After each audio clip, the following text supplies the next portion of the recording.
I know it seems like your 20s are designed for the build, a steady progression of acquiring better and more.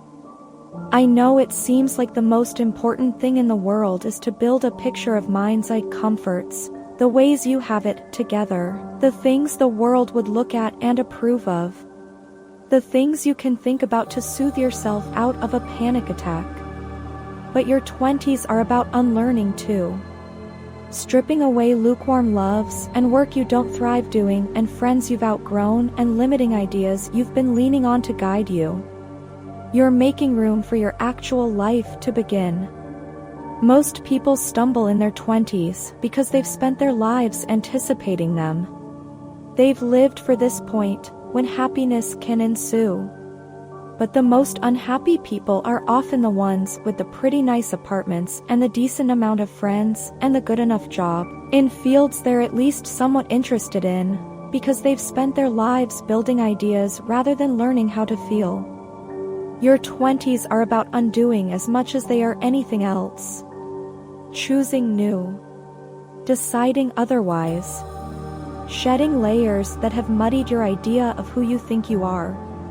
This is the kind of scary magic you want. The kind that leads you into the beautiful unknown.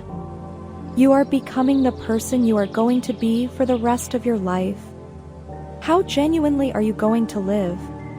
How afraid are you going to be?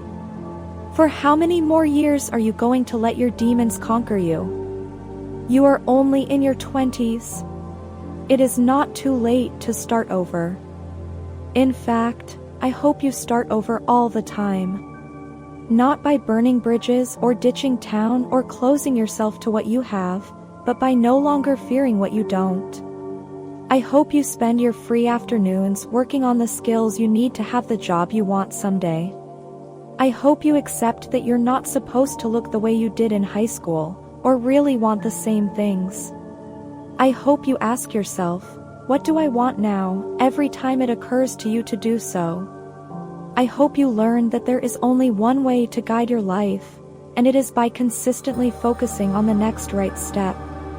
If you want to genuinely start over, clear the slate of everything you ever thought about how to get your life together. Don't predict, project, mind read, assume. Don't imagine a better elevator speech.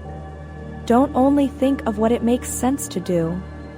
Think of what it feels right to do. Not what your impulses say, not what your laziness says, not what your fear says. Those things have probably gotten you where you are. But a layer beneath them is a more resolute voice, and it will tell you which way to go. You only have to get quiet, listen, and act.